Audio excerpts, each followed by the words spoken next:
الحمدللہ وحدہ لا شریک لہ والصلاة والسلام علی من لا نبی بعد وعلی آلہ واصحابہ الذین اوفوا عہدہ اما بعد فاعوذ باللہ من الشیطان الرجیم بسم اللہ الرحمن الرحیم والعصر ان الانسان لفی خسر الا الذین آمنوا وعملوا الصالحات وتواصوا بالحق وتواصوا بالصبر اللہم صلی علی محمد وعلی آل محمد کما صلیت علی ابراہیم وعلی آل ابراہیم انک حمید مجید اللہم بارک علی محمد وعلی آل محمد کما بارکت علی ابراہیم وعلی آل ابراہیم انک حمید مجید۔ اللہ تعالیٰ نے جو ہمیں دین عطا فرمایا ہے، جو شریعت عطا فرمائی ہے، حضور اکرم صلی اللہ علیہ وسلم جس شریعت مطہرہ کو لے کر آئے ہیں، یہ اسلام بنیادی طور پر 5 اجزاء کا نام ہے۔ نمبر 1 اعتقادات، نمبر 2 عبادات، نمبر 3 اخلاقیات، نمبر 4 معاشرات، نمبر 5 معاملات۔ ان میں سب سے اہم ترین اعتقادات یعنی عقائد ہیں۔ عقائد کے لیے بولنا، لکھنا، سننا، سمجھنا، یہ سارے کام ہم نے کرنے ہیں۔ آپ حضرات کے علم میں ہے کہ تخصص فی العقائد الاسلامیہ آن لائن یہ ہمارا دوسرا تخصص چل رہا ہے، اور ہم نے اس میں اس بات کا اہتمام کیا ہے کہ کتب عقائد چند ایک پڑھا دی جائیں تاکہ عقائد کے عنوان پر کھل کر کام سامنے آ جائے۔ اس سلسلہ میں ہمارے تخصص فی العقائد الاسلامیہ میں سب سے پہلے میری اپنی کتاب مختصر عقائد پر اسلامی عقائد، اس کے بعد کچھ طویل کتاب العقائد، اس کے بعد حضرت شاہ ولی اللہ دہلوی رحمہ اللہ تعالیٰ کی العقیدۃ الحسنہ، اس کی شرح، اس کا متن، پھر اس کے بعد حضرت امام نصفی رحمہ اللہ تعالیٰ کی عقیدہ نصفیہ، العقائد النصفیہ، اس کے بعد پھر امام طحاوی رحمہ اللہ کی العقیدۃ الطحاویہ، اور اس کے بعد اب ہمارے سامنے موجود الفقہ الاکبر امام اعظم ابو حنیفہ رحمہ اللہ تعالیٰ کی۔ ہم اس پر گفتگو کریں گے۔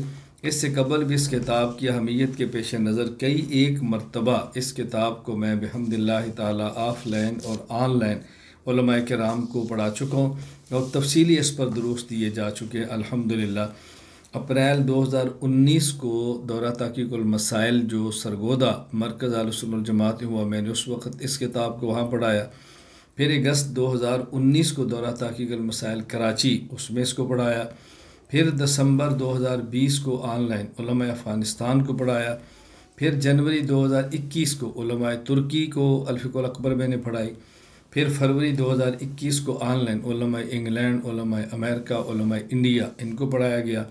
پھر جنوری 2023 اس وقت آپ کے سامنے موجود ہے کہ اب یہ تقریباً 6ٹھی مرتبہ ہے کہ میں الفقہ الاکبر کا درس دے رہا ہوں۔ یہ بتانے کا مقصد یہ ہے کہ الفقہ الاکبر پر ہم نے تفصیلاً کام کیا ہے، اور اس کی مفصل شرح الحمدللہ اس وقت جو آپ کے سامنے موجود ہے، یہ انشاءاللہ آپ کی خدمت میں پیش کر دی جائے گی۔ اور یہ مفصل شرح بحمد اللہ تعالیٰ تقریباً 470 صفحات کے لگ بھگ صفحات پر یہ مشتمل شرح ہے، اور اس میں تفصیل کے ساتھ ہم نے مختلف عقائد پر جو الفقہ الاکبر کے اندر امام اعظم ابو حنیفہ رحمہ اللہ ذکر فرمائے ہیں، ان پر گفتگو کی جا چکی ہے۔ اس وقت میں آپ کی خدمت میں الفقہ الاکبر پر بات کرنے سے پہلے چند ایک ابتدائی چیزیں آپ کی خدمت میں عرض کر دیتا ہوں، اس کے بعد ہم کتاب کا متن پھر اس پر شرح تفصیل سے کریں گے انشاءاللہ۔ سب سے پہلے سمجھیں حضرت امام اعظم ابو حنیفہ رحمہ اللہ تعالیٰ جو اس کتاب کے مصنف ہیں، ان کے حالات پر اختصار سے بات کر لیتے ہیں۔ حضرت امام اعظم ابو حنیفہ رحمہ اللہ تعالیٰ کا نام نعمان تھا، اور آپ کی کنیت ابو حنیفہ ہے۔ آپ کے والد محترم کا نام ثابت ہے، آپ کے دادا کا نام نعمان ہے، اور آپ کے پردادا کا نام مرزبان ہے۔ حضرت امام ابو بکر احمد بن علی بن ثابت بن احمد خطیب بغدادی رحمہ اللہ تعالی، وفات 163 ہجری، وہ تاریخ بغداد میں، اور ابن حجر مکی رحمہ اللہ تعالی الخیرات الحسان میں یہی ترتیب بیان فرمائی جو میں نے آپ کی خدمت میں عرض کی ہے۔ یہ بات میں اس لیے کہہ رہا ہوں کہ حضرت امام اعظم ابو حنیفہ رحمہ اللہ کے دادا کا نام زوتا اور پردادا کا نام ماہ، یہ بھی آیا ہے، لیکن جو سلسلہ سب ہم نے بیان کیے خود حضرت امام اعظم ابو حنیفہ رحمہ اللہ کے پوتے حضرت اسماعیل نے یہی بیان فرمایا ہے جو میں نے آپ کی خدمت میں پیش کیا گیا ہے۔ ورنہ امام صاحب کے دادا کا نام سوتا بھی آیا ہے اور پردادا کا نام مہبی ہے، لیکن جہاں تک ہمارا خیال یہ ہے کہ حضرت امام صلی رحمہ اللہ تعالیٰ کے چونکہ دادا نے اسلام قبول فرمایا تھا تو قبول اسلام سے پہلے ان کا نام سوتا ہوگا اور بعد میں نام بدل کر ان کا نام یہ رکھ دیا گیا ہوگا، یہ بعد میں نام بدل کر رکھ دیا گیا نعمان۔ اسی طرح مرزبان ممکن ہے ان کا ایک نام ہو اور ایک ان کا لقب ہو، دونوں باتیں ممکن ہے۔ بہرحال حضرت امام صلی رحمۃ اللہ علیہ کے سلسلہ نسب یہ ہے نعمان بن ثابت بن نعمان بن مرزبانی، اپنا نام بھی نعمان ہے اور دادا محترم کا نام بھی نعمان ہے۔ حضرت امام اعظم ابو حنیفہ رحمہ اللہ تعالیٰ یہ فارسی النسل تھے۔ حضرت کا جو آبائی تعلق کس علاقے سے تھا، بعض مورخین کہتے ہیں کابل سے تھا، بعض کہتے ہیں ترمذ سے تھا، بعض نے اور شہروں کے نام بھی لکھے ہیں، بعضوں نے بابل بھی لکھا ہے۔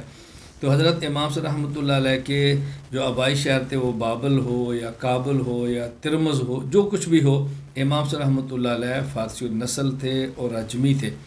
حضرت امام اعظم ابو حنیفہ رحمہ اللہ تعالیٰ کے خود پوتے اسماعیل جو امام صاحب بیٹے حماد کے بیٹے ہیں، ان کا بیان حضرت امام ابو بکر احمد بن علی بن ثابت بن احمد خطیب بغدادی رحمہ اللہ وفات 463 ہجری نقل کرتے ہیں۔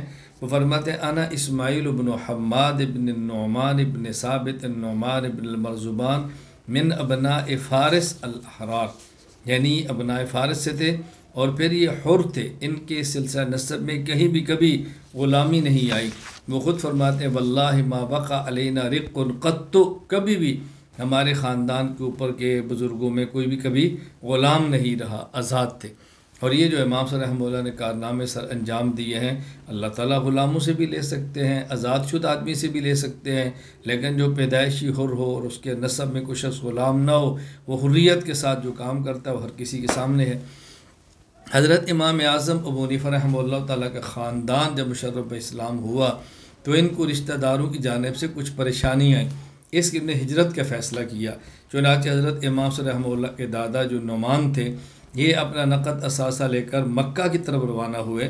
راستے میں شہر کوفہ تھا، وہاں آپ تشریف لائے، وہاں سے گزر ہوا، اور یہ شہر کوفہ وہ تھا جو علی رضی اللہ تعالیٰ عنہ اپنا دارالخلافہ بنا چکے تھے۔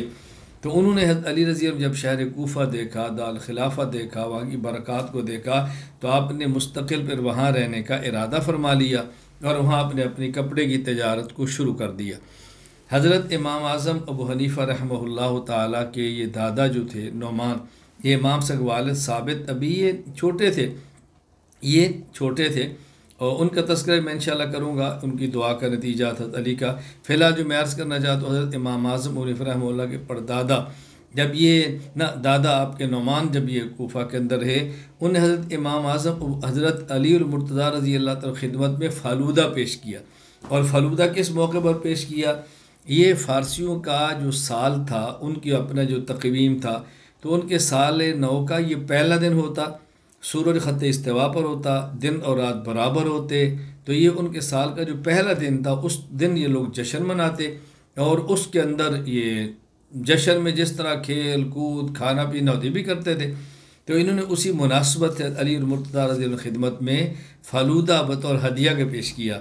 حضرت امام ابو بکر خطیب بغدادی فرماتے ہیں وَالنُّعْمَانُ بْنُ الْمَرْزُبَانِ ابو ثابت هو الذي اهدى لعلی بن ابی طالب رضی اللہ الفالوزہ فی یوم النیروز، نیروز کا دن، ان کا جو نوروز کہتے تھے، نوروز کا دن جس کو عربی میں نیروز کہتے ہیں، تو انہیں اپنے سال نو پر فالودہ پیش کیا۔ تو علی رضی اللہ فرمان لگے نوروزنا کل یومن، ہمارا تو ہر دن ہی نوروز ہے۔ مطلب اس کا کیا تھا؟ مقصد اس کا یہ تھا کہ اسلام میں عید کے دن متعین ہیں، عید الفطر، عید الاضحیٰ، اس کے علاوہ جو ایام ہیں وہ سارے ایام برابر ہیں، کسی بھی یوم کے اندر آپ ہدیہ دے سکتے ہو، کسی بھی دن میں ہدیہ دے سکتے ہو، ہمارا ہر دن ہی نوروز ہے، جب چاہے ہدیہ پیش کری ہے۔ علی رضی اللہ تعالیٰ کے فرمانے کا مقصد تھا۔ حضرت امام اعظم ابو حنیفہ رحمہ اللہ تعالیٰ کے خاندان کو علی المرتضیٰ رضی اللہ تعالیٰ عنہ نے دعا دی تھی، اور شاید یہ دعا کا ثمرہ تھا جو امام اعظم ابو حنیفہ رحمۃ اللہ علیہ شخص امام پیدا ہوا، فقیہ پیدا ہوا، مفسر، محدث، متکلم، ان صفات کا حامل شخص امت کو اللہ پاک نے عطا فرمایا۔ حضرت اسماعیل بن حماد بن امام اعظم ابو حنیفہ نعمان بن ثابت وہ فرماتے ہیں ولد جدی فی سنت 80، میرے دادا حضرت ابو حنیفہ یہ سن 80 ہجری میں پیدا ہوئے۔ وذهب ثابت علی ابن ابی طالب رضی اللہ عنہ وہ صغیر فدعا له بالبرکہ، میرے دادا ثابت حضرت امام صاحب کو لے کر حضرت علی رضی اللہ تعالیٰ عنہ کی خدمت میں گئے۔ حضرت علی رضی اللہ تعالیٰ عنہ نے ان کے لیے برکت کی دعا کی، فیہ وفی ذریتی، یعنی ثابت کے لیے اور ثابت کی اولاد کے لیے۔ وَنَحْنُ نَرْجُو مِنَ اللَّهِ أَن يَكُونَ قَدْ اسْتَجَابَ اللَّهُ ذَلِكَ لِعَلِيِّ بْنِ أَبِي طالب رضی اللہ تعالیٰ عنہ فینا۔ حضرت فرماتے ہیں مجھے لگتا ہے کہ علی رضی اللہ تعالیٰ کی دعا اللہ پاک نے ہمارے حق میں قبول فرما لی ہے۔ اس کو امام ابو بکر احمد بن علی نے تاریخ بغداد کے اندر نقل فرمایا ہے۔ حضرت امام اعظم ابو حنیفہ رحمۃ اللہ علیہ پیدا کب ہوئے؟ حضرت امام اعظم ابو حنیفہ رحمۃ اللہ علیہ کی پیدائش تاریخ بغداد اور سیر اعلام النبلاء کے مطابق سن 80 ہجری ہے، اور آپ کا جائے ولادت شہر کوفہ ہے۔ آپ شہر کوفہ میں پیدا ہوئے سن 80 ہجری کو۔ جس وقت امام صاحب رحمۃ اللہ علیہ کوفہ میں پیدا ہوئے، آپ ذرا کوفہ کا علمی مقام دیکھیں کہ کس شہر کے اندر وہ شخص پیدا ہوا ہے۔ پہلی بات تو یہ ہے کہ شہر کوفہ کی تعمیر کا حکم حضرت عمر بن خطاب رضی اللہ تعالی عنہ خلیفۃ المسلمین امیر المومنین نے دیا ہے۔ اور میں یہ جملہ کہا کرتا ہوں، حضرت عمر رضی اللہ تعالیٰ عنہ کے بارے میں رسول اللہ صلی اللہ علیہ وسلم نے فرمایا ان اللہ جعل الحق علی لسان عمر وقلبہ، عمر بولتا بھی ٹھیک ہے، عمر سوچتا بھی ٹھیک۔ اللہ نے عمر کی زبان پر، عمر کے دل پر حق کو جاری فرما دیا ہے۔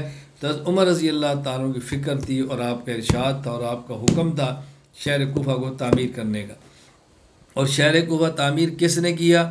حضرت سعد بن ابی وقاص رضی اللہ تعالی عنہ، جو عشرہ مبشرہ میں سے ہیں، جن کا نام لے کر اللہ کے نبی نے جنت کی بشارت دی ہے، انہوں نے شہر کوفہ کو تعمیر کیا، یعنی حکم حضرت عمر نے دیا اور تعمیر سعد بن ابی وقاص سے کروا رہے ہیں۔ پھر اس شہر کوفہ میں کس قدر صحابہ تشریف لائے ہیں؟ امام احمد بن عبداللہ بن صالح العجلی الکوفی رحمہ اللہ وفات 261 ہجری تاریخ الثقال العجلی میں فرماتے ہیں نزل الکوفۃ 1500 من صحاب النبی صلی اللہ علیہ وسلم، 1500 صحابہ کرام شہر کوفہ میں آئے۔ اور اس کی کچھ تفسیر تابعی کبیر فقیہ عراق امام ابراہیم بن یزید بن قیس بن اسود رحمہ اللہ وفات 96 ہجری الطبقات الکبریٰ لابن سعد وہ فرماتے ہیں حبت الکوفۃ 300 من صحاب الشجرہ و70 من اہل بدر، اس میں 300 صحابہ کرام وہ تھے جو اصحاب الشجرہ جو بیعت رضوان میں تھے، حدیبیہ کے موقع پر 300 وہ تھے، اور 70 بدری صحابہ یہاں اس شہر کے اندر آئے۔ آپ اندازہ فرمائیں اس شہر کا ماحول کیا ہوگا۔ پھر یہ شہر کوفہ وہ تھا کہ جس کو حضرت علی رضی اللہ تعالیٰ عنہ نے اپنا مستقل دارالحکومت اور دارالخلافت بنا لیا تھا۔ پھر یہ شہر وہ تھا، اللہ اکبر، حضرت علامہ شمس الدین ابو عبداللہ محمد بن احمد بن عثمان ذہبی رحمہ اللہ وفات 748 ہجری الامصار ذوات الاثار للذہبی فرماتے ہیں الکوفۃ نزلہا جماعت من الصحابہ کابن مسعود و عمار بن یاسر و علی بن ابی طالب رضی اللہ عنہ و خلق من الصحابۃ رضی اللہ عنہم، تو یہ صحابہ کرام کی بہت بڑی تعداد۔ پھر اس کے بعد تابعین کی بہت بڑی تعداد یہاں پر موجود تھی۔ فرماتے ہیں ثم کان بها من التابعین کعلقمۃ و مسروق و عبیدہ والاسود ثم الشعبی والنخعی والحکم بن عتیبہ و حماد و ابی اسحاق و منصور والاعمش و اصحابہم، اللہ اکبر۔ آپ اندازہ فرمائیں۔ پھر یہ کوفہ وہ ہے کہ جہاں صحیح بخاری کے روات میں 300 سے زیادہ راوی صحیح بخاری کے وہ ہیں جو کوفہ میں رہنے والے تھے۔ حضرت امام ابو عبداللہ محمد بن اسماعیل بخاری رحمہ اللہ وفات 256 ہجری شہر کوفہ کی اہمیت کو کن الفاظ سے بیان فرماتے ہیں؟ ذرا توجہ فرمائیں۔ فرماتے ہیں دخلت الی الشام و مصر والجزیرۃ مرتین وإلى البصرة 4 مرات وقمت بالحجاز 6 أعوام بلا احصی کم دخلت الی الکوفہ، میں تحصیل علم کے لیے شام گیا ہوں، مصر گیا ہوں، جزیرہ گیا ہوں 2 مرتبہ، اور بصرہ گیا ہوں 4 مرتبہ، اور حجاز کے اندر رہا ہوں 6 سال۔ ولا احصی کم دخلت الی الکوفہ، اور کوفہ کتنی بار گیا مجھے یاد ہی نہیں ہے، مجھے یاد ہی نہیں ہے میں کوفہ کتنی بار کیا ہوں۔ میں یہاں پر ایک جملہ کہا کر ذرا بات توجہ سمجھنا۔ ایک غیر مقلد نے مجھ سے پوچھا، اور پوچھتے رہتے ہیں، میں کئی بار بتاتا ہوں، توجہ سے بات سمجھنا۔ دیکھیں، ایک ہے مدینہ منورہ اور ایک ہے کوفہ۔ ہم مدینہ منورہ کو اپنی منزل سمجھتے ہیں، اور کوفہ کو اس منزل کا دروازہ سمجھتے ہیں، راستہ سمجھتے ہیں۔ اور حضرت رسول اللہ صلی اللہ علیہ وسلم نے ارشاد فرمایا، انا مدینۃ العلم وعلی بابھا فمن اراد المدینہ فلیات الباب، میں شہر علم ہوں، علی شہر علم کا دروازہ ہے، اور جس نے شہر علم میں آنا ہے وہ دروازہ سے گزر کر آئے۔ اللہ اکبر۔ اور یہ جو شہر علم مدینہ منورہ اور کوفہ کو دروازہ ہم نہیں، امام بخاری کی بھی یہ رائے ہے۔ امام بخاری فرماتے ہیں، وَقَمْتُ بِالْحِجَازِ 6 أعوام، میں حجاز میں 6 سال رہا ہوں، وَلَا أُحْصِي كَمْ دَخَلْتُ إِلَى الْكُوفَةِ، اور کوفہ میں کتنی بار گیا مجھے یاد ہی نہیں ہے۔ دیکھیں، حجاز میں رہنا یاد ہے، کوفہ میں جانا یاد کیوں نہیں؟ میں مثال دے کر ایک بات سمجھایا کرتا ہوں۔ ادارۃ النعمان میں مرکز اہل سنت والجماعت میں کوئی طالب علم پڑھتا ہے، اس سے پوچھو بیٹا یہاں کتنے سال سے پڑھ رہے ہو؟ کہتا ہے جی 8 سال پڑھا ہے۔ اچھا یہ جو سامنے دروازہ ہے اس سے کتنی بار گزرے ہو؟ یہاں سے کتنی بار گزرے ہو؟ کہتے ہیں مجھے یاد ہی نہیں۔ تو اس کو منزل پہ رہنا یاد ہے اور دروازے سے گزرنا یاد نہیں ہوتا۔ تو امام بخاری چونکہ حجاز کو منزل مانتے ہیں تو وہاں رہنا یاد ہے، اور کوفہ کو دروازہ مانتے ہیں تو وہاں جانا اور گزرنا یاد ہی نہیں ہے۔ تو آپ اندازہ فرمائیں شہر کوفہ کی کتنی اہمیت ہے۔ حضرت امام بخاری رحمۃ اللہ علیہ اہمیت کو یعنی کس طرح تصنیف فرما رہے تھے۔ 300 راوی وہ ہیں جو یہاں کوفہ کے اندر موجود تھے۔ خلاصہ کیا ہے کہ کوفہ وہ شہر تھا جس کو تعمیر کا حکم حضرت عمر نے دیا، جس کو تعمیر سعد بن ابی وقاص نے کروایا، جس کے اندر 300 صحابہ اصحاب شجرہ بیت رضوان حدیبیہ والے آئے، جن میں 70 صحابہ اہل بدر آئے، صحابہ میں سے 1500 صحابہ یہاں پر آئے، تابعین کی بہت بڑی تعداد آئی۔ حضرت علی المرتضیٰ نے اس کو اپنا دارالحکومت و دارالخلافہ بنایا۔ صحیح بخاری کے 300 راوی ایسے ہیں جو کوفہ کے رہنے والے ہیں۔ اور پھر عجیب بات یہ ہے کہ قرۂ سبعہ جو 7 قرہ ہیں، ان قرۂ سبعہ میں سے 3 قرۂ کرام قاری عاصم، قاری حمزہ، قاری کسائی رحمہ اللہ یہ شہر کوفہ میں قیام پذیر تھے۔ آپ اسے اندازہ فرمائیں کہ شہر کوفہ کس قدر علمی اعتبار سے اہمیت کا حامل ہوگا۔ میں 1-2 باتیں یہاں پر عرض کرتا ہوں، بات توجہ سمجھنا۔ ایک غیر مقلد، میں اپنے واقعات پیش کرتا ہوں اور بات سمجھانے کے لیے پیش کرتا ہوں۔ ایک غیر مقلد نے مجھ سے پوچھا کہ تمہارا امام مدینہ کا نہیں، تمہارا امام مکہ کا نہیں، تمہارا امام کوفہ کا کیوں ہے؟ تو میں نے جواب دیا کہ ہمارے امام کو مکہ میں نہیں، مدینہ میں نہیں، بلکہ کوفہ میں ہی پیدا ہونا چاہیے۔ توجہ سے بات سمجھنا۔ یہ غیر مقلد ہم سے کہتے ہیں کہ تمہارا امام نہ مکی ہے نہ مدنی ہے بلکہ کوفی ہے، نہ امام مکہ میں پیدا ہوا نہ مدینہ میں پیدا ہوا، کوفہ میں پیدا ہوا، تمہیں وہ امام نہیں ملا جو مکہ میں پیدا ہوتا یا مدینہ؟ میں نے کہا نہیں، ہمارا امام کوفہ ہی میں پیدا ہونا چاہیے تھا۔ کہا جی وجہ؟ میں نے کہا اس کی وجہ یہ ہے، اللہ کے نبی، یہ دیکھو جو بڑا جہاں سے کام چھوڑ کے جائے، چھوٹا وہاں سے کام آگے لے کر چلتا ہے۔ رسول اللہ صلی اللہ علیہ وسلم بڑے ہیں، وہ مکہ سے چلے مدینہ تشریف لائے اور مدینہ سے تشریف لے گئے۔ ابو بکر ان کے بعد چھوٹے ہیں، ابو بکر مدینہ سے کام کو لے کر چلے، پھر ابو بکر مدینہ سے گئے، عمر مدینہ سے کام کو لے کر چلے، حضرت عثمان مدینہ سے گئے، علی المرتضیٰ مدینہ سے کام کو لے کر چلے، پھر حضرت علی المرتضیٰ رضی اللہ تعالیٰ عنہ مدینہ سے نہیں گئے بلکہ علی المرتضیٰ کوفہ سے گئے ہیں۔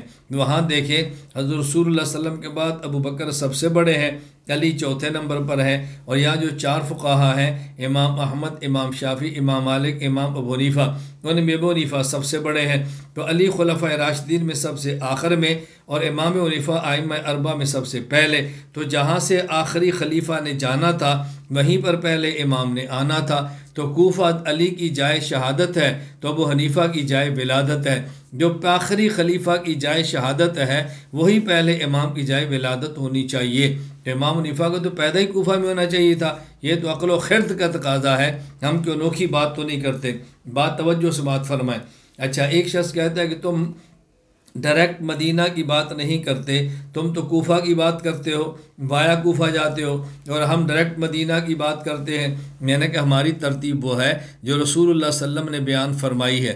اللہ کے نبی فرماتے ہیں انا مدینۃ العلم والی بابھا، میں شہر علم ہوں، علی شہر علم کا دروازہ۔ اللہ کے نبی مدینہ میں تھے اور علی کوفہ میں تھے۔ تو پھر اللہ کے نبی نے فرمایا فمن اراد المدینۃ فلیات الباب، جو شہر آنا چاہتا ہے وہ دروازے سے آئے۔ تو حضرت رسول اللہ صلی اللہ علیہ وسلم مدینہ میں، علی کوفہ میں، تو جس نے مدینہ جانا ہے وہ آیا کوفہ جائے۔ یہ ترتیب صرف ہم نہیں، امام بخاری بھی اسی کو تسلیم کر رہے ہیں۔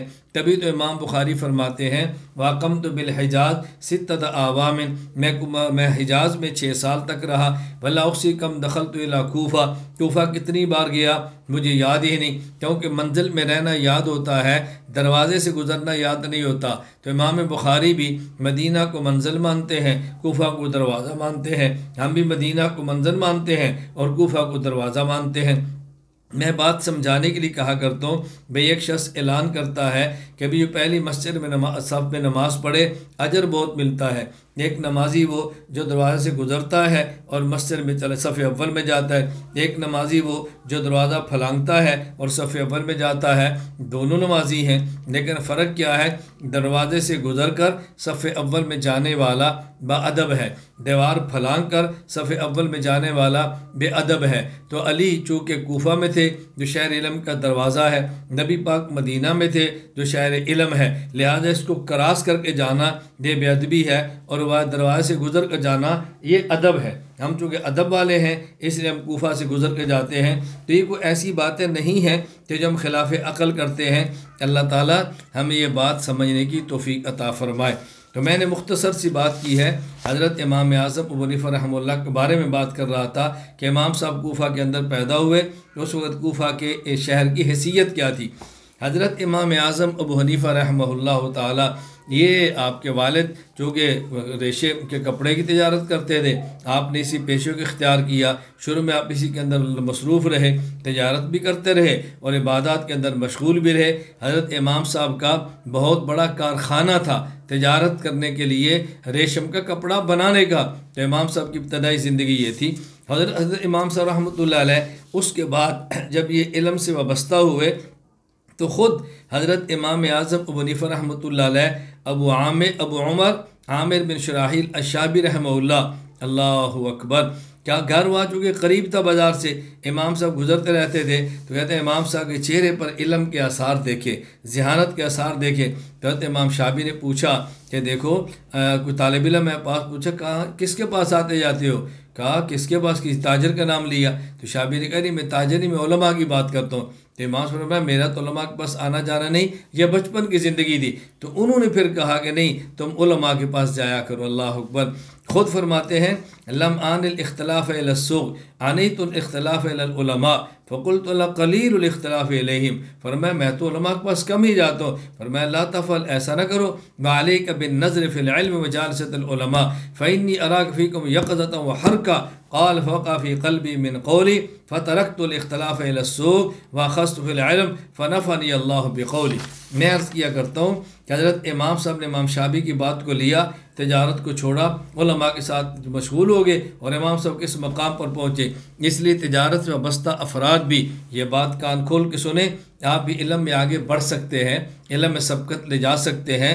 ملازم بھی سنیں، علم میں بہت آگے جا سکتے ہیں، خود کو بڑا رکھیں۔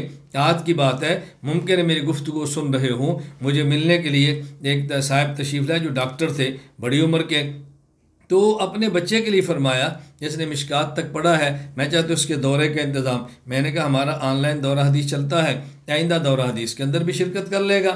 آج فقہ اکبر کا درس ہے، آپ بھی پڑھیں اور بیٹے کو پڑھائیں۔ پھر دورہ تحقیق المسائل ہے، آپ بھی پڑھیں بیٹے کو پڑھائیں۔ آئندہ سال بیٹے کو دورہ حدیث میں داخل کرائیں گے، آپ کو درجہ اولیٰ میں بٹھا دیں گے۔ ہمارا ڈاکٹر حضرات اور تجارت کے لیے 4 سال کا نظم موجود ہے، ہم اس میں آن لائن پڑھاتے ہیں اور اس کو عالم بناتے ہیں۔ آپ بسم اللہ پڑھیں اور نیت کریں۔ میں نے کہا انشاءاللہ آپ بھی علمی اعتبار سے بہت آگے نکل جائیں گے۔ میں عرض کر رہا ہوں کہ تجار کے لیے، پروفیسروں کے لیے، ڈاکٹروں کے لیے، ملازمین کے لیے بھی ہم نے ایک علم دین حاصل کرنے کا بحمداللہ نظم بنا دیا ہے۔ مردوں کے لیے بھی، خواتین کے لیے بھی، حتیٰ کہ بچوں کے لیے بھی ہم نے ایک ترتیب بنا دی ہے۔ بس آپ نے آگے بڑھنا ہے، نیت کرنی ہے اور علم حاصل کرنا ہے اور اس علم کو پھیلانا ہے۔ عقائد سیکھنے ہیں، پھر عقائد کو سکھانے ہیں۔ پوری امت میں عقیدے کی محنت کو عام کرنا ہے۔ انشاءاللہ ثم انشاءاللہ ہم ضرور کریں گے، میرے اللہ نے چاہت۔ خیر، میں عرض کر رہا تھا کہ امام صاحب رحمۃ اللہ علیہ کی پھر جو ابتدائی زندگی ہے تحصیل علم کی، اس میں حضرت امام صاحب رحمۃ اللہ علیہ نے علم الکلام میں ایک یکتا تھے، مناظر، مبلغ اور علم الکلام کے بیتاج بادشاہ۔ حضرت امام حنیفہ رحمۃ اللہ علیہ کے بارے میں خود حضرت امام ابو المؤید موفق بن احمد الخارزمی المکی الحنفی رحمہ اللہ، وفات 568 ہجری، امام صاحب کے ارشاد نقل کرتے ہیں، کہتے ہیں کنت رجلا اوتیت جدلا فی الکلام، مطلب اللہ کا کرم ہے، اللہ نے مجھے علم الکلام کے اندر مہارت دی۔ فمضى دهر فی تردد وبی اخاصم عنہ اناصل، میں نے ایک مدت تک اس کے اندر کام کیا ہے۔ وکان اصحاب الخصومات والجدل اکثرهم بالبصرہ، کہتے ہیں کہ مناظرین اور علم الکلام میں بحث کرنے والے بصرہ میں ایک بہت بڑی تعداد میں لوگ موجود تھے۔ پھر فدخلت البصرة 29 مرہ، میں 20 مرتبہ، 20 سے زائد مرتبہ کیا ہوں۔ منها ما اقیم سنہ واقل واکثر وکنت قد نازعت طبقات الخوارج من الاباضیۃ والصفریۃ وغیر طبقات الحشویہ، یعنی ماں سے فرماتے پھر میں نے خارجیوں کے کئی طبقات سے گفتگو کی ہے، عباضیوں سے مناظرے کیے، صفریہ سے کیے اور طبقات حشویہ سے کیے۔ امام صاحب رحمہ اللہ فرماتے ہیں خلاصہ یہ ہے کہ علم الکلام کے اندر امام صاحب نے بہت مقام اور مرتبہ حاصل کیا۔ امام ابو منصور عبد القاہر بن طاہر تمیمی البغدادی رحمہ اللہ، وفات 429 ہجری، کتاب اصول الدین میں فرماتے ہیں وَأَوَّلُ مُتَكَلِّمِهِ مِنَ الْفُقَهَاءِ وَأَرْبَابُ الْمَذَاهِبِ ابو حنیفہ والشافعی، امام صاحب رحمۃ اللہ علیہ وہ پہلے شخص ہیں جو فقہاء اور اصحاب مذاہب میں سے متکلم علم الکلام کے ماہر تھے۔ فَإِنَّ أَبَا حنیفہ لَهُ كِتَابٌ فِي الرَّدِّ عَلَى الْقَدَرِيَّةِ سَمَّاهُ كِتَابَ الْفِقْهِ الْأَكْبَرِ، پہلے امام حنیفہ ہیں، پھر امام شافعی بھی ہیں، اور امام صاحب نے الفقہ الاکبر اس عنوان پر کتاب بھی لکھی ہے۔ اس پر ہم تفصیل سے بات آگے کریں گے، الفقہ الاکبر کے بارے میں بات آ رہی ہے۔ خلاصہ یہ ہے کہ حضرت امام اعظم ابو حنیفہ رحمہ اللہ نے سب سے پہلے علم الکلام کو حاصل کیا ہے اور علم الکلام کے اندر ایک مقام پیدا کیا ہے۔ علم الکلام میں پھر دشمنوں سے مناظرے کیے ہیں۔ امام صاحب رحمۃ اللہ علیہ کو ید طولہ اور بہت بڑی قوت اور طاقت علم الکلام کے اندر حاصل دی۔ اس لیے امام ابو حنیفہ رحمہ اللہ کے مقلدین بطور خاص میں آپ سے گزارش کروں گا حضرت امام صاحب کے طرز انداز کو سمجھیں، علم الکلام کو سمجھیں، عقائد پہ پختگی حاصل کریں۔ انشاءاللہ ثم انشاءاللہ ہم یہ محنت کو جاری رکھیں گے اور عقائد میں خود کو جس حد تک اللہ نے توفیق عطا فرمائی خود کو پختہ کریں گے۔ حضرت امام اعظم ابو حنیفہ رحمۃ اللہ علیہ علم بھی تھا اور پھر تابعی تھے۔ آپ کے تابعی ہونے کی حضرات نے تصریح فرمائی ہے، میں چند ایک عبارات پیش کرتا ہوں۔ مورخ علامہ ابو الفرج محمد بن اسحاق المعروف ابن ندیم 385 ہجری وفات، الفہرست لابن ندیم میں فرماتے ہیں وکان من التابعین لقی عدۃ من الصحابہ رضی اللہ عنہم، یہ تابعی تھے۔ امام ابو عمر یوسف بن عبداللہ بن عبد البر القرطبی المالکی رحمہ اللہ، وفات 463 ہجری، جامع بیان العلم و فضلہ، فرماتے ذکر محمد بن سعد کاتب الواقدی ان ابا حنیفہ رآ انس بن مالک و عبداللہ بن الحارث بن جز رضی اللہ تعالیٰ عنہما، کہ امام صاحب نے 2 صحابہ کی زیارت کی ہے، انس بن مالک، عبداللہ بن حارث بن جز الزبیدی کی۔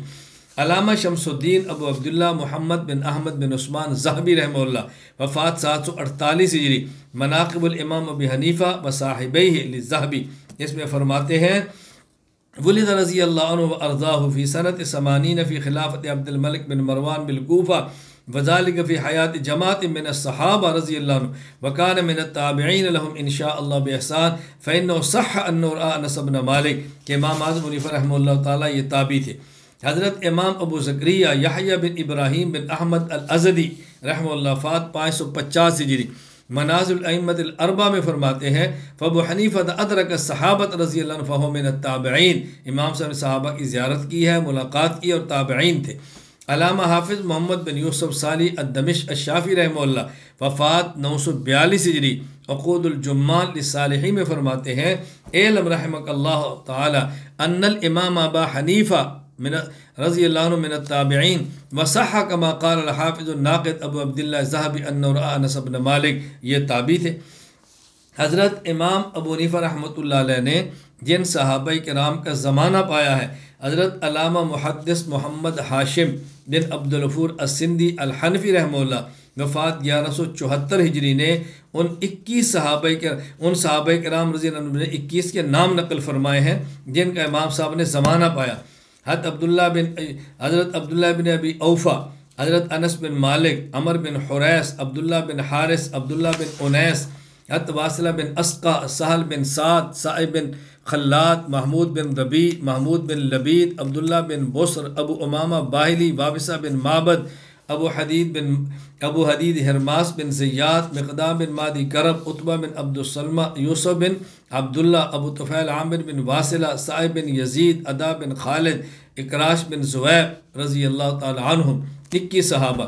اتحاف الاکابر بمرویات شیخ عبد القادر اور محدث جلیل علامہ حسن حنبلی رحمہ اللہ وفات 1305 ہجری نے اس کے علاوہ 9 صحابہ مزید ذکر کیے ہیں کہ جن کا امام صاحب نے زمانہ پایا۔ حضرت اسد بن سہل، حضرت بصر بن ارطاد، حضرت طارق بن شہاب، عبداللہ بن ثعلبہ، حضرت عبداللہ بن حارث، عمر بن ابی سلمہ، قبیصہ بن زویب، مالک بن حویرث، مالک بن اوس رضی اللہ تعالی عنہم۔ تنسیق النظام مقدمہ مسند الامام الاعظم للحنبلی رحمہ اللہ تعالی۔ حضرت امام صاحب رحمۃ اللہ جن صحابہ کرام کی زیارت کی ہے، میں وہ تو تھے جن کا زمانہ پایا، میں ان کے نام نقل کرتا ہوں جن کی آپ نے زیارت کی ہے۔ حضرت واصلہ بن اسقا رضی اللہ تعالیٰ عنہ وفات 85 ہجری، عبداللہ ابن ابی اوفا الاسلمی رضی اللہ عنہ وفات 88 ہجری، حضرت سہل بن سعد ساعدی رضی اللہ عنہ وفات 88 ہجری، حضرت انس بن مالک رضی اللہ عنہ وفات 93 ہجری، عبداللہ بن حارث بن جز الزبیدی رضی اللہ عنہ وفات 97 ہجری، حضرت ابو طفیل عامر بن واصلہ رضی اللہ عنہ وفات 110 ہجری۔ حضرت امام اعظم ابو حنیفہ رحمہ اللہ تعالیٰ نے صحابہ کو دیکھا بھی ہے، صحابہ کے زمانہ بھی پایا ہے۔ حضرت امام اعظم ابو حنیفہ رحمہ اللہ تعالیٰ کے بارے میں بشارت نبوی ملاحظہ فرمائیں، امام صاحب کے آنے کا اشارہ دیکھیں۔ حضرت ابو ہریرہ رضی اللہ تعالیٰ عنہ فرماتے ہیں کننا جلوسا عند النبی صلی اللہ علیہ وسلم، ہم اللہ کے نبی کے پاس کی خدمت میں تھے، آپ کی مجلس میں تھے۔ فانزلت علیہ سورۃ الجمعہ، آپ پر سورہ جمعہ نازل ہوئی، اس میں قرآن کریم جب یہ آیت آئی وآخرین منہم لما یلحقوا بہم، قرآن کریم میں هو الذی بعث فی الامیین، اللہ نے نبی کو امیین میں بھیجا، آگے فرمائے وآخرین، اور آخرین میں بھیجا۔ حضرت فرماتے ہیں میں نے پوچھا من ہم یا رسول اللہ، اللہ کے نبی یہ آخرین کون ہیں؟ فلم یراجع حتی سال ثلاثا، 3 مرتبہ پوچھا۔ ہماری مجلس میں سلمان فارسی رضی اللہ عنہ موجود تھے۔ وضع رسول اللہ یدہ علی سلمان، اللہ کے نبی نے سلمان فارسی پر ہاتھ رکھا اور فرمایا لو کان الایمان عند ثریا لنالوا رجال او قال رجل من هؤلاء، صحیح بخاری حدیث نمبر 4897۔ حضرت فرمایا کہ اگر علم ثریا ستارے تک بھی پہنچ جائے تو پھر بھی یہ لوگ اس کو وہاں سے بھی لائیں گے۔ سلمان فارسی رضی اللہ عنہ کے اوپر اپنے ہاتھ رکھا۔ اچھا، ایک روایت میں لفظ ایمان کی بجائے دین کا ہے، اور یہ روایت صحیح مسلم کے اندر ہے، حدیث نمبر 2546۔ حضرت ابو ہریرہ فرماتے ہیں رسول اللہ صلی اللہ علیہ وسلم فرمایا لو کان الدین عند ثریا لذهب به رجل من فارس او قال من ابناء فارس حتى يتناوله، اگر دین ثریا ستارے تک پہنچ جائے تب بھی فارسی میں سے ایک شخص آئے گا جو وہاں سے بھی لائے گا۔ اور ایک روایت میں علم کا لفظ موجود ہے، اور یہ روایت حضرت امام ابو نعیم احمد بن عبداللہ بن احمد بن اسحاق الاصبہانی رحمہ اللہ وفات 430 ہجری حلیۃ الاولیاء ابی نعیم میں نقل فرماتے ہیں۔ حضرت ابو ہریرہ رضی اللہ عنہ فرماتے ہیں رسول اللہ صلی اللہ علیہ وسلم نے فرمایا لو کان العلم منوطا بالثریا لتناولہ رجال من ابناء فارس، اگر علم ثریا ستارے تک بھی پہنچ جائے تو فارس کے لوگ آئیں گے جو وہاں سے بھی علم کو لیں گے۔ اب دیکھو حضرت امام جلال الدین سیوطی رحمۃ اللہ علیہ، علامہ جلال الدین عبد الرحمن بن ابو بکر السیوطی شافعی رحمہ اللہ وفات 911 ہجری، تبییض الصحیفہ میں فرماتے ہیں قد بشر النبی صلی اللہ علیہ وسلم بالامام ابی حنیفہ فی الحدیث، حضور اکرم صلی اللہ علیہ وسلم نے امام ابو حنیفہ کی طرف بشارت دی ہے، امام صاحب کی بشارت دی ہے حدیث پاک میں، اور یہ کہنے والے کون ہیں؟ شافعی عالم ہے۔ خلاصہ کیا ہے؟ توجہ سے بات سمجھنا، میں ذرا آپ کی خدمت میں پیش کرتا ہوں، بات اچھی طرح سمجھیں۔ ایک حدیث میں علم، ایک میں ہے دین، ایک میں ایمان۔ ایمان، علم، دین کوئی بھی ہو، فرمایا ثریا ستارے تک پہنچ جائے، فارسیوں میں سے ایک شخص آئے گا جو وہاں سے بھی علم کو، دین کو، ایمان کو لے آئے گا۔ اب حدیث میں 3 باتیں سمجھنا۔ پہلی بات یہ کہ رسول اللہ صلی اللہ علیہ وسلم نے بتایا کہ علم، ایمان، دین اگر ثریا ستارے تک بھی جائے تو فارسی نقش شخص وہاں سے اس کو لائے گا۔ نمبر 2، صحابہ کرام رضی اللہ عنہم اجمعین کے بارے میں آپ کا ارشاد ہے اصحابی کالنجوم، میرے صحابہ ستاروں کے مانند ہے، فبئی مقتدیتم مہتدیتم، ان میں سے جس کی اقتداء کرو گے تم ہدایت پا جاؤ گے۔ تو صحابہ کو حضور نے ستارہ فرمایا۔ نمبر 3، حضرت امام اعظم ابو حنیفہ رحمۃ اللہ علیہ وہ شخصیت ہے جن نے صحابہ کرام کا زمانہ پایا، اور آخری صحابی ابو طفیل عامر بن واصلہ رضی اللہ عنہ 110 ہجری میں فوت ہوئے۔ اب حدیثوں کو آپ ذرا ان سب باتوں کو جمع کریں۔ علم، دین، ایمان ثریا ستارے تک جائے، ثریا صحابی ستارہ، اور آخری صحابی 110 ہجری میں جا رہا ہے۔ فارسی شخص اس کو وہاں سے بھی لائے گا، اور ائمہ اربعہ میں سے فارسی واحد امام ابو حنیفہ ہیں۔ امام ابو حنیفہ کیا مطلب؟ اگر ایک آخری صحابی رہ جائے جس کے پاس میرا دیا ہوا علم، دین اور ایمان ہو تو فارسی شخص اس کو حاصل کرے گا۔ اب ان کو ملائیں تو ملانے سے بات بڑے آرام سے سمجھ آتی ہے کہ یہ حضرت امام اعظم ابو حنیفہ رحمہ اللہ تعالیٰ کے بارے میں حدیث پاک میں بشارت دی جا رہی ہے۔ حضرت امام اعظم ابو حنیفہ رحمہ اللہ تعالیٰ، یہ ذہن نشین رکھیں، میں نے ابھی بات آپ خدمت میں پیش کی ہے، متکلم تھے بہت بڑے، پھر متکلم ہونے کے ساتھ امام اعظم ابو حنیفہ رحمۃ اللہ علیہ فقیہ تھے، محدث تھے بہت بڑے، محدث۔ امام صاحب کے محدث ہونے پر میں چند ایک حوالے پیش کر دیتا ہوں تاکہ بات کھل لے۔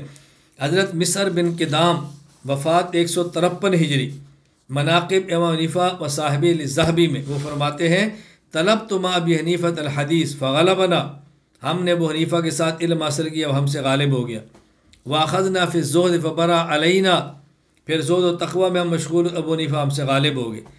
وطلبنا مع الفقہ فجاء منہ ما ترون، اور ہم مل کر فقہ پڑھتے تھے، اور فقہ میں اس کا مقام جو تم جانتے ہو، یعنی حدیث میں بھی تسلیم کیا کہ ابو حنیفہ ہم سے آگے تھے۔ امام ابو عبداللہ السویمری، امام موفق بن احمد المکی رحمہ اللہ اپنی سند سے امام حسن بن صالح سے روایت کرتے ہیں، کہتے ہیں کان ابو حنیفہ شدید الفحص ناسخ من الحدیث والمنسوخ، امام حنیفہ رحمۃ اللہ علیہ ناسخ اور منسوخ پہ بڑی بہترین اور عمدہ گفتگو فرماتے۔ وَيَعْمَلُ بِالْحَدِيثِ إِذَا ثَبَتَ عِنْدَهُ عَنِ النَّبِيِّ وَعَنْ صحابی، اور جب ان کے بعد حدیث آتی تو عمل بھی کرتے تھے۔ وَكَانَ عَارِفًا بِحَدِيثِ أَهْلِ کوفہ، اہل کوفہ کی حدیثوں کے جاننے والے بھی تھے۔ کان حافظا لفعل رسول اللہ الاخیر، نبی پاک صلی اللہ علیہ وسلم کا جو آخری فعل ہوتا وہ بھی آپ کے علم کے اندر ہوتا تھا۔ اخبار ابی حنیفہ، مناقب موفق للمکی، مناقب موفق المکی۔ اچھا، اسی طرح امام موفق بن احمد مکی رحمہ اللہ حضرت امام ابو یوسف رحمہ اللہ کا قول نقل کرتے ہیں، کہتے ہیں فربما وجدت الحدیثین اب الثلاثۃ فآتیہ بہا، میں 2 یا 3 حدیثیں لیتا اور امام حنیفہ کی خدمت میں آتا، فمنہا ما یقبلہ ومنہا ما یردہ، آپ بعضوں کو لے دیتے اور بعضوں کو نہ لیتے۔ میں وجہ پوچھتا، ھذا لیس بصحیح اور لیس بمعروف، فرماتے حدیث صحیح نہیں ہے، یہ حدیث معروف نہیں ہے۔ میں نے پوچھا وما علمک بذالک، آپ کو کیسے پتہ چلتا ہے؟ فرمایا انا عالم بعلم اہل الکوفہ، میں اہل کوفہ کے علم کو بہت اچھی طرح جانتا ہوں۔ یعنی جب بھی امام ابو یوسف امام سے خدمت میں حدیث لاتے 2 یا 3، امام صاحب بتاتے ان میں آخری حدیث کون سی ہے، یہ بتاتے ہیں صحیح حدیث کون سی ہے، یہ بتاتے ہیں معروف حدیث کون سی ہے۔ تو یہ کام تو محدث کر سکتا ہے، عام آدمی کے بس میں اتنی بڑی بات تو نہیں ہے۔ امام یحییٰ بن نصر بن حاجب رحمہ اللہ فرماتے ہیں میں نے امام ابو حنیفہ کو یہ کہتے ہوئے سنا، فرمایا عندی صنادیق من الحدیث فما اخرجت منها الا اليسیر الذي ينتفع به، مناقب الامام الاعظم للمکی، فرمایا میرے پاس احادیث کے صندوق ہیں میں ان میں سے اتنی احادیث کو لے رہا ہوں کہ جن سے لوگ نفع حاصل کر رہے ہیں، عوام الناس کو نفع ہو۔ یعنی امام صاحب کیا ذخیرہ حدیث پاک کا موجود تھا۔ امام محمد بن سماع فرماتے ہیں انو ذکر فی تصانیفی نیفم و سبعین الف حدیث وانتخب الآثار من 40,000 حدیث من 40,000 حدیث۔ حضرت امام حنیفہ رحمہ اللہ اپنی تصانیف میں 70,000 سے کچھ اوپر احادیث ذکر کی ہیں، اور اپنی کتاب الآثار 40,000 احادیث سے منتخب فرما کے آپ نے تحریر فرمائی ہے۔ ابھی ہمارے موجودہ دور میں حضرت مولانا لطیف الرحمن قاسمی دامت برکاتہم ہندوستان کے فی الحال مقیم مکہ مکرمہ، ان نے امام ابو حنیفہ رحمۃ اللہ علیہ کی اتنی بڑی خدمت حدیث نقل کی ہے، 20 جلدوں پر مشتمل الموسوعۃ الحدیثیہ لمرویات الامام اعظم ابی حنیفہ تحریر فرمائی ہے۔ آپ اس سے اندازہ فرمائیں کہ امام صاحب کا کتنا بڑا حدیث پہ کام ہوگا اور کتنا بڑا شخص محدث تھا۔ پھر حضرت امام اعظم رحمہ اللہ بہت بڑے فقیہ تھے، ان کی فقاہت پر تو حوالہ جات کی ضرورت نہیں ہے کہ ہر شخص ان کی فقاہت اور فقیہ اور مجتہد ہونے کو تسلیم کرتا ہے۔ پھر امام اعظم رحمۃ اللہ علیہ کی ثقافت میں حوالے بھی دیتا ہوں، اصول بھی پیش کرتا ہوں۔ حضرت مؤرخ علامہ ابو الفرج محمد بن اسحاق المعروف ابن ندیم وفات 385 ہجری الفہرست ابن ندیم میں فرماتے ہیں وکان من التابعین لقی عدۃ من الصحابہ وکان من الورعین الزاہدین والعلم برا و بحرا شرقا و غربا بعدا و قربا تدوینہ۔ اللہ اکبر۔ امام صاحب تابعی ہیں اور زاہد ہیں، اور امام صاحب کا علم بر و بحر مشرق و مغرب دور اور قریب تک پہنچا ہوا ہے۔ شیخ الاسلام امام ابو اسحاق ابراہیم بن علی بن یوسف شیرازی شافعی رحمہ اللہ وفات 476 ہجری اللمع فی اصول الفقہ للشیرازی فرماتے ہیں جملتہ ان الراوی لا یخلو اما یکون معلوم العدالہ او معلوم الفسق او مجہول الحال۔ راوی یا تو اس کی عدالت معلوم ہوگی یا اس کا فسق معلوم ہوگا یا مجہول الحال ہوگا، پتہ ہی نہیں ہوگا۔ فإن كانت عدالتہ معلومۃ کالصحابہ، اگر اس کی عدالت معلوم ہو جیسے صحابہ رضی اللہ عنہ، وافاضل التابعین اور جیسے تابعین ہیں بڑے، واجلاء الائمہ اور جس طرح اجلہ آئمہ ہیں کمالک سفیان و ابی حنیفہ، یعنی یہ اس پر فرماتے ہیں ولم آگے وجب قبول خبرہ ولم یجب البحث عن عدالتہ، ان کی بات کو قبول کرتے ہیں پھر اس پہ بحث نہیں کرتے عدالت کے بارے میں جن کی عدالت معروف ہو۔ اسی طرح امام برہان الدین ابو اسحاق ابراہیم بن عمر بن ابراہیم بن خلیل الجعبری رحمہ اللہ وفات 732 ہجری رسوم التحدیث فی علوم الحدیث میں فرماتے ہیں والعدالت یثبت بالنص فالصحابۃ کلهم عدول خلاف للمعتزلہ والقدریہ فی مباشر الحروب والاستفاضہ کالاربع۔ کہتے ہیں عدالت نصوص سے بھی ثابت ہوتی ہے اور عدالت شہرت سے بھی ثابت ہوتی ہے۔ شہرت جیسے ائمہ اربع، اس میں پہلے نمبر پر امام ابو حنیفہ رحمہ اللہ تعالی۔ میں نے کہا ان اصولوں کی روشنی میں تو ان کی ثقافت فرداً ثابت کرنے کی ضرورت نہیں ہے، ائمہ جرح تعدیل کے حوالے جات پیش کرنے کی ضرورت نہیں ہے، لیکن ہم پھر بھی ائمہ جرح تعدیل کے الفاظ بھی پیش کرتے ہیں کہ صراحتاً امام صاحب کا نام لے کر ان لوگوں نے کس طرح امام صاحب کی توثیق اور تعدیل فرمائی ہے۔ امام الجرح والتعدیل امام شعبہ بن حجاج رحمہ اللہ وفات 160 ہجری، وہ فرماتے ہیں امام شبابہ بن سواد 204 ہجری فرمائے کان شعبۃ حسن الرأی فی ابی حنیفہ، کہ حضرت شعبہ امام حنیفہ رحمۃ اللہ علیہ کے بارے میں اچھی رائے رکھتے تھے۔ جامع بیان علم فضل ابن عبد البر۔ امام المحدثین امام علی بن مدینی رحمہ اللہ وفات 204 ہجری امام حنیفہ رحمہ اللہ کا تذکرہ ان الفاظ میں کرتے ہیں، کہتے ہیں ابو حنیفہ روا عنہ الثوری وابن المبارک وحماد بن زید وحشیم ووکیع بن الجراح وعباد بن العوام وجعفر بن عون وهو ثقۃ لا باس به، کہ حضرت امام اعظم ابو حنیفہ رحمہ اللہ تعالی ثقہ ہیں، ان کی بات کا اعتبار کیا جائے گا۔ حضرت امام اعظم ابو حنیفہ رحمہ اللہ تعالی، تو میں یہ عرض کر رہا ہوں کہ یہ وہ حضرات ہیں جن نے امام صاحب کا نام لے کر امام صاحب کی توثیق اور تعدیل کی ہے۔ حضرت امام الجرح والتعدیل امام یحییٰ بن معین وفات 233 ہجری تاریخ بغداد الخطیب کان ابو حنیفہ ثقۃ لا یحدث بالحدیث الا ما یحفظ ولا يحدث بما لا يحفظ. اللہ اکبر. فرماتے ہیں امام حنیفہ رحمۃ اللہ علیہ حدیث وہی بیان کرتے جو حضرت امام حنیفہ کو یاد ہوتی. سبحان اللہ. جو حفظ ہوتی اسی کو، عام حدیث کو بیان نہیں فرماتے تھے.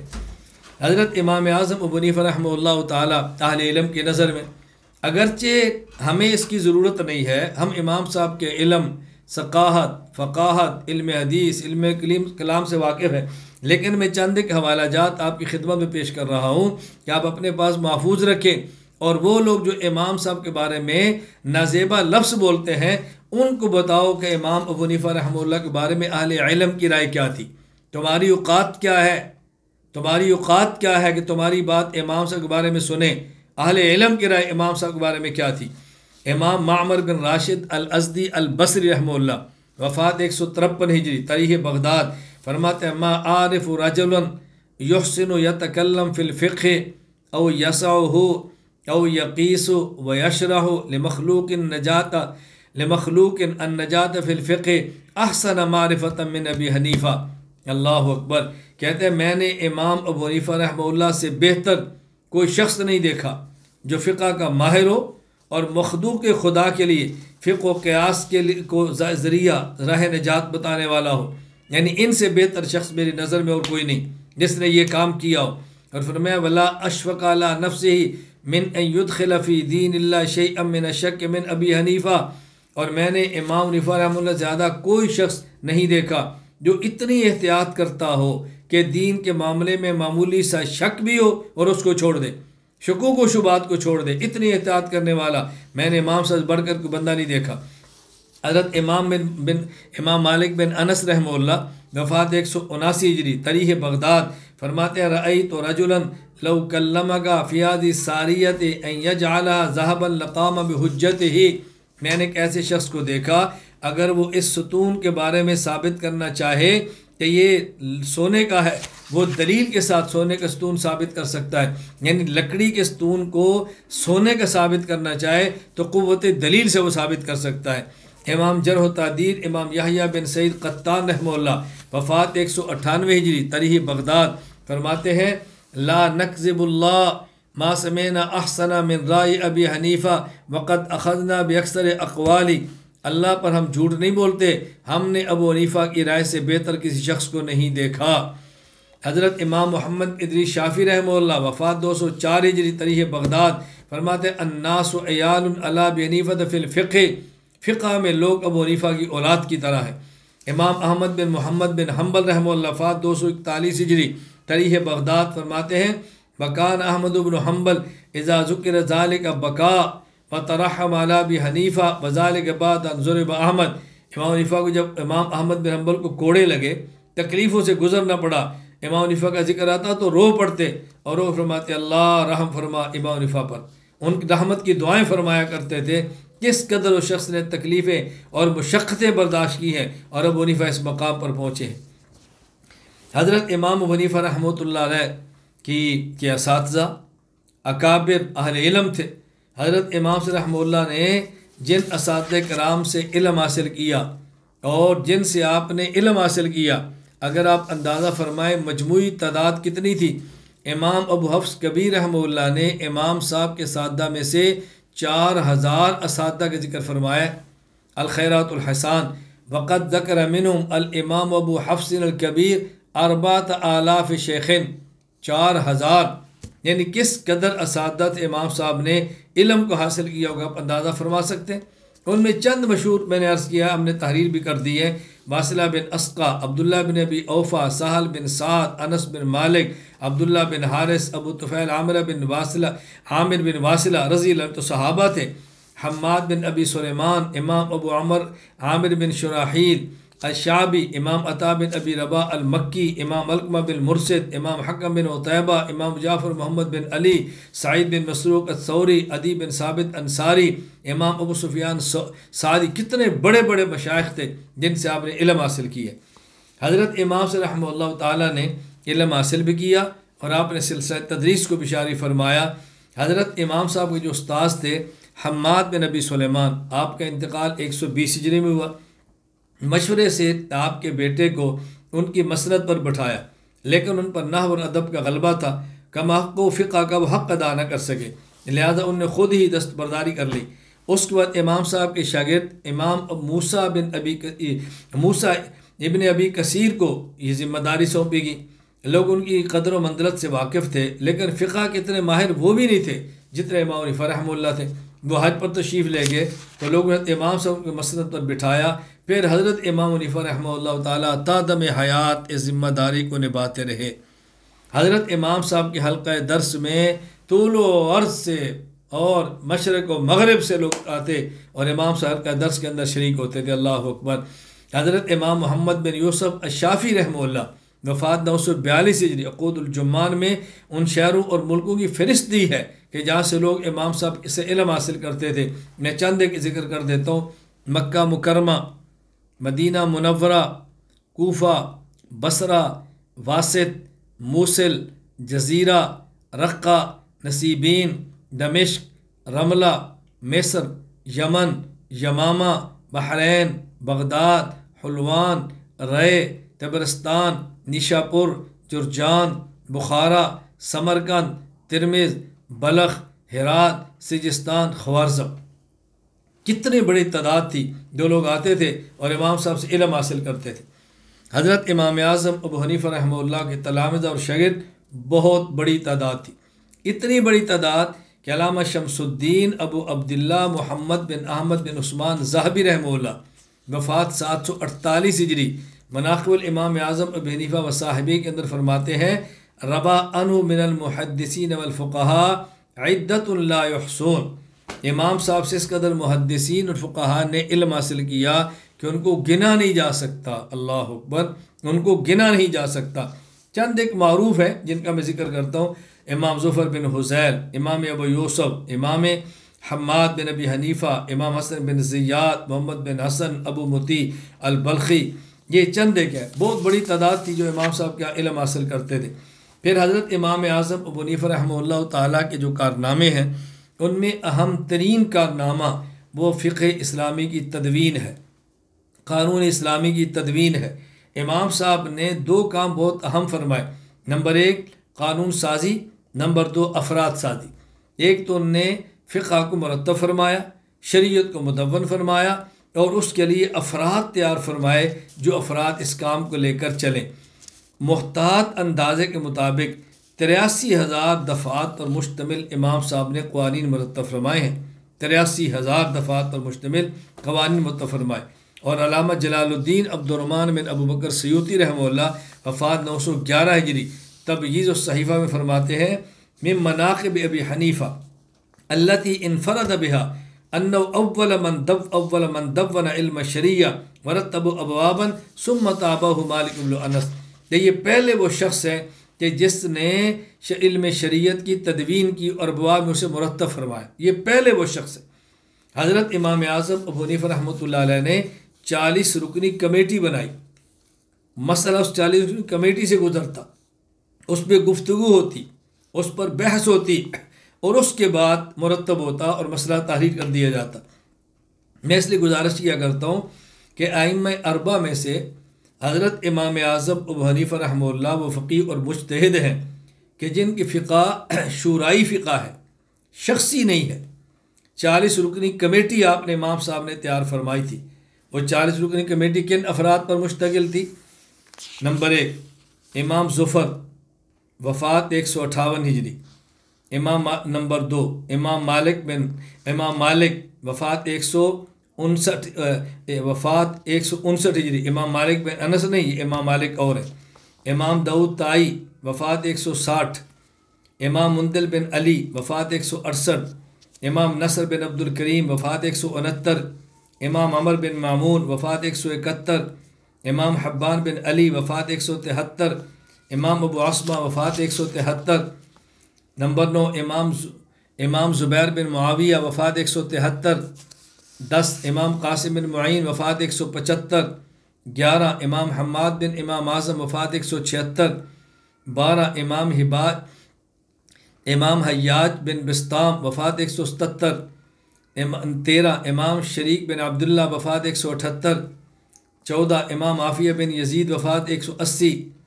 15 امام عبداللہ بن مبارک وفات 181، 16 امام ابو یوسف وفات 182، 17 امام محمد بن نوح وفات 182، 18 امام حشیم بن بشیر وفات 183، 19 امام ابو سعید یحییٰ بن زکریا وفات 184، 20 امام فضیل بن ایاد وفات 187، 21 امام اسد بن عمر وفات 188، 22 امام محمد بن حسن وفات 189، 23 امام علی بن مصر وفات 189،